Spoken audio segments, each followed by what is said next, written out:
Welcome back नाज़रीन ॻाल्हि ॿोल जारी आहे। इलेक्ट्रॉनिक वोटिंग मशीन के हवाले से खादम मांडलावाल से ॻाल्हि ॿोल कयां। इरफान इम्तियाज़ साहब असां गॾु मौजूद हैं, एंकर पर्सन सीनियर साहब हैं, उन सां भी ॻाल्हि ॿोल कंदासीं। इरफान साहब, ये ज़रा बताइएगा कि जो इलेक्ट्रॉनिक वोटिंग मशीन है इसके हवाले से मांडला साहब ने भी बड़ा तफसीली तौर पर बताया।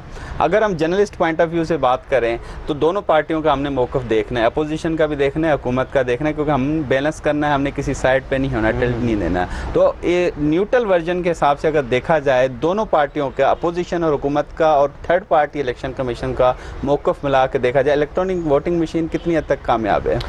बिस्मिल्लाहिर्रहमानिर्रहीम। सबसे पहले आपका बहुत बहुत शुक्रिया कि आपने इनवाइट किया प्रोग्राम में इस मौक़िफ़ के हवाले से, इलेक्ट्रॉनिक वोटिंग मशीन के हवाले से, जैसा आपका मौजू है आज आप इस टॉपिक पर डिस्कस कर रहे हैं।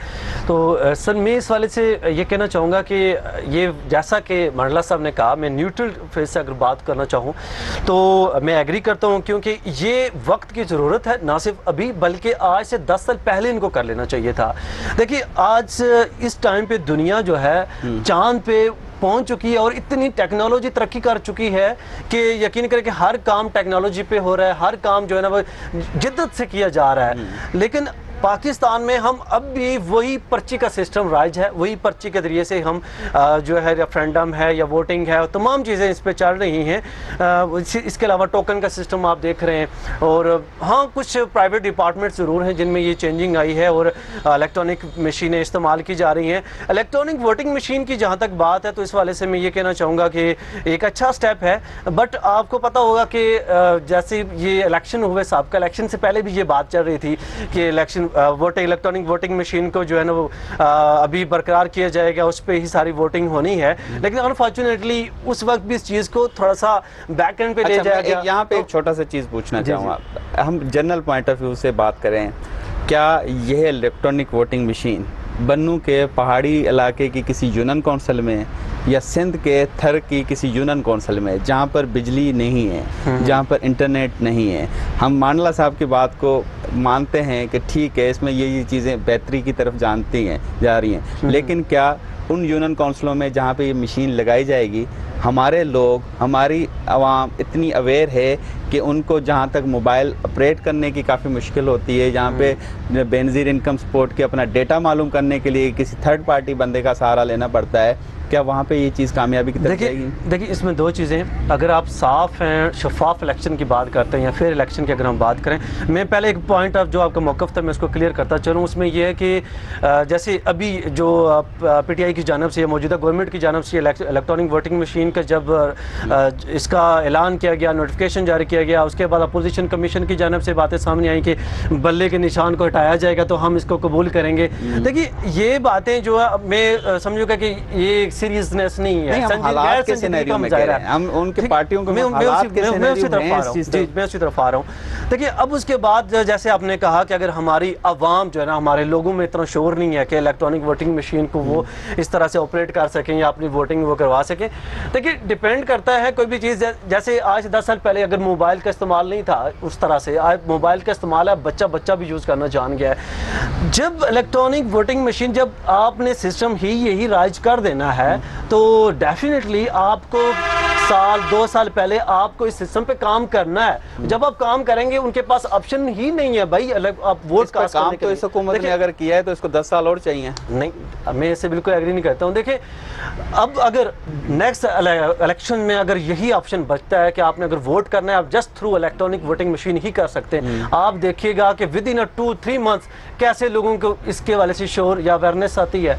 ये डिपेंड करता है कि कल्चर आपकी अभी ज़रूरत क्या है, क्योंकि अभी इसकी ज़रूरत बनाया नहीं गया है। तो अगर अपोजिशन के वाले से बात करें या फिर मैं किस गवर्नमेंट के हक़ में या फिर मैं किसी भी जमात के हक़ में ये बात बिल्कुल नहीं कर रहा, मैं एक वक्त की ज़रूरत के वाले से बात कर रहा हूँ, ठीक है। हाँ एक बात आपकी बिल्कुल ठीक है, मैं से एग्री करता हूँ कि लोग उस तरह से अवेयर नहीं हैं, बट अवेयर करने की ज़रूरत है हमें, क्योंकि अगर हमें डेवलप होना है, दुनिया के नक्शे पर हमें आगे जाना है और फेयर एंड बिल्कुल क्लियर हमने अगर इलेक्शन करवाने हैं, एक साफ़ एंड शफाफ और अच्छी गवर्नमेंट आगे लानी है, तो डेफिनेटली हमें ये स्टेप उठाना पड़ेगा। अच्छा खादम मांडला साहब, आपसे एक चीज़ ज़रूर पूछना चाहूँगा, ये जो डस्के का बसका इस तरह के अल्फाज शुरू के, भाई बसका गायब हो गया, धुंध आ गई, ये सारे मामलात जो आपने देखे हमने, تو آپ سمجھتے ہیں کہ یہ اگر پوائنٹ سے دیکھا جائے کہ بس کا گم ہو گیا تو اگر مشین نہیں گم ہوتی تو یہ اپوزیشن کے لیے فائدہ مند چیز ہے، اس کا اعتراض کیوں ہے آخر؟ کیونکہ بس ہوگا یہ تو مشین ہوگی، یہ تو غائب نہیں ہو سکتی۔ دیکھیں بات یہ ہے، اگر کوئی بندہ سنسیئر ہے نا اس ملک کے ساتھ، وہ کام کرنا چاہتا ہے تو اس میں رکاوٹیں تو بہت آئیں گی۔ پہلا جو سوال آپ نے کیا نا کہ اس کے لیے اویئرنس نہیں ہے وہاں، تو میں سمجھتا ہوں کہ جب کینڈیڈیٹ ارب ہار روپیہ کروڑ ہار روپیہ خرچہ کرتے ہیں اپنے الیکشن کے لیے، یہ ان کینڈیڈیٹوں کے اوپر ذمہ داری ہے، اور پہلے بھی وہ ذمہ داری نبھاتے ہیں۔ یہ نہیں کہ بندے گھر سے ووٹ ڈالنے جاتے ہیں تو جا کے سیدھے لائن میں لگ جاتے ہیں، پہلے ان کا سٹاف بیٹھا ہوتا ہے، وہ بتاتا ہے جناب یہ پرچی ہے، یہ نشان ہے، ایسے آپ نے کرنا ہے، ایسے آپ نے کرنا ہے۔ وہ اس طرح پڑھا رہے ہوتے ہیں جیسے پہلی کے بچے کو قاعدہ پڑھاتا ہے، اور یہ ذمہ داری ہے کس کی؟ کینڈیڈیٹ کی، الیکشن کمیشن کی۔ الیکشن کمیشن تو ایک دن کی ڈیوٹی کرتا ہے نا، الیکشن کمیشن قابل ہوتا تو میں وہ کیا الفاظ کہوں اس کے لیے، چھوڑ دے اس کی بات۔ بات یہ ہے کہ یہ عوام کو اویئرنس دلانی۔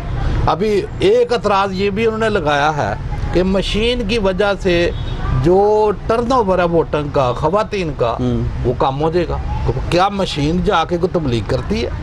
دوسرے کو تبلیغ جا کے کرنی ہے؟ وہ شاید اس پوائنٹ آف ویو سے کہہ رہی ہوں کہ شاید اویئرنس اعتراض کی میں بتا، ہو سکتا ہے، میں الیکشن کمیشن کی سیریسنس کے اوپر بات کر رہا ہوں۔ وہ کہہ رہا ہے کہ پھر ایک اعتراض یہ بھی ہے، اگر آپ نے پڑھا ہے پراپر، انہوں نے بولا کہ مشین کی ایمانداری کے اوپر بھی جو ہے اعتراض ہے۔ ابھی مشین کو کیا کسی مدرسے میں داخل کرا دیں؟ نہیں، اس میں وائرس وغیرہ آ جاتا ہے نا، وہ کہتے ہیں ٹیک مشین ہے، ایمانداری یار کیا ٹیکنیکلی مشین ہے، کون سے کپڑے بنا دیں مجھے بتائیں نا۔ نہیں، ٹیکنیکل مشین ہے نا، کمپیوٹروں میں وائرس آ جاتے ہیں، جہاز اڑ رہا ٹیکنیکل کے اوپر، بیٹھتے ہو پوری دنیا میں سفر کرتے ہو، ساری ٹیکنالوجی ہے نا، کیا باتیں کرتے ہیں الیکشن کو؟ یہاں پہ جہاز سے اڑانا، ووٹ ڈالنے۔ آپ یہ ہے کہ آپ اعتراض لگانے سے پہلے سوچیں یہ جی اس کی ایمانداری پہ، ابھی اس کو پہلے داخلہ دلاؤ، بھائی تو نے فلانے مدرسے سے پڑھنا ہے، پھر مشین شریف اس میں وقت لگے گا؟ نہیں، کوئی وقت نہیں لگے گا، جلدی فوراً۔ بات یہ ہے، پھر ایک اعتراض انہوں نے لگایا کہ وقت کم ہے، ابھی 2 سال پورے رہتے ہیں الیکشن میں۔ ٹھیک ہے، جب پیچھے بریفنگ ہوئی تو حکومت نے یہ کہا کہ جناب ہم ہزاروں کی تعداد میں یہ ایک دن میں مشینیں بنا سکتے ہیں، اور 6 مہینے میں پورے ملک کی جو ریکوائرمنٹ ہے وہ پوری ہو سکتی ہے۔ تو وقت کہاں سے کم ہوا؟ اس کو خواب آ جاتا الیکشن کمیشن کو تو بھائی بنانا حکومت نے، وہ سارا نظام ہے انہوں نے تیار کرنا، آپ کو نہیں لگے گا، فوراً امپلیمنٹ ہو سکتی ہے؟ کیوں نہیں ہو سکتی؟ نہیں، آپ کے ویل ہونی چاہیے، لیکن یہ مانیں گے نہیں اپوزیشن والے، ان کو سوٹ نہیں کرتا۔ یہ ٹھپا مافیا کے اوپر راج کرنے والے، ملک کا بیڑا غرق کرنے والے، یہ قطعاً نہیں اس طرف جانے دیں گے۔ لیکن حکومت سٹینڈ رکھے، عوام پاکستان جو ہے نا حکومت کے ساتھ کھڑی ہے، اور چاہتے ہیں کہ اس جو ہے نا وہ گنڈا راز سے جان چھڑائیں، اور بالکل کوئی ایسا شفاف قسم کا جو ہے سسٹم۔ اچھا، ایک چیز آپ سے پوچھنا چاہوں گا خادم صاحب، اگر حکومت چاہے مشاورت کے ساتھ اپوزیشن کو ایک پلیٹ فارم پہ لا کے اس کی ترامیم کر کے اس کو باقاعدہ قانون پاس کر کے مشین کی امپلیمنٹ کروانے کے لیے اگلے الیکشن میں منظوری دلوائے، تو اپوزیشن اور حکومت اگر اتفاق کر لیتی ہے تو الیکشن کمیشن کا اعتراض اتنا نہیں، کیوں اپوزیشن کو کیوں نہیں منا رہی ہے؟ یار بات یہ ہے کہ کون سی اپوزیشن ہے جو جیلوں سے ضمانتوں میں ایک طرفہ فیصلہ چلے گا، جنہوں نے ملک کو لوٹ لیا ہے بھائی، ابھی یہ تو اداروں کی ناکامی ہے کہ یہ سارے جو ہے نا جیلوں کا مال باہر ادارے چلانے والے کون ہیں؟ تو ادارے خود چل رہے ہیں، انہیں کے لگائے ہوئے ہیں، وہ کیا بات کرتے ہو؟ وزیر اعظم بھائی پالے پوسے کس کے ہیں، لگائے ہوئے کس کے ہیں؟ عمران خان ہٹا دے، کس کو اٹھائے تو کہاں سے لائے؟ مطلب عمران خان کہاں سے لائے؟ اختیار نہیں ہے، بتاؤ نا کہاں سے لائے؟ اگر الیکشن کمیشن پہ اعتراض ہے، اداروں کے اعتراض کی بات ہے، وہ جا رہی ہے حکومت کہ ہم اس نظام کو کسی طریقے سے پھیر کرے، لیکن یہ جتنے جو ہے نا یہ جیلوں کا بال پھر رہا ہے، یہ قطعاً اس چیز کو ایکسیپٹ نہیں کرے گا، ان کو سوٹ نہیں کرے گا، ان کو پتہ ہے عوام کو انہوں نے خون چوس کے رکھا ہے، ملک کو اتنا مقروض کر دیا ہے، 8.5 ارب روپیہ یومیہ بیاج دے رہے ہیں، انہیں جو ہے نا وہ اپوزیشن جنہوں نے حکمرانیاں کی ہیں انہوں نے ملک کو اتنا مقروض کیا ہے، اور آج وہ کیسے چاہیں گے کہ ہم جناب کو فیئر اور شفاف سسٹم آ جائے اور ان کو جگہ ہی نہ ملے؟ یہ تو اسی سسٹم کو مانیں گے، کیونکہ سارے بھرتی کی ہوئے ماسٹر ان کے، پٹواری ان کے، اے سی ان کے، ڈی سی ان کے، کن کے ہیں؟ یہ تو بھی 3 سال ہوئے ہیں، مطلب 3 سال میں عمران خان صاحب ان اداروں کو کنٹرول نہیں کر سکتے، بھرتی کون سی ہوئی ہے؟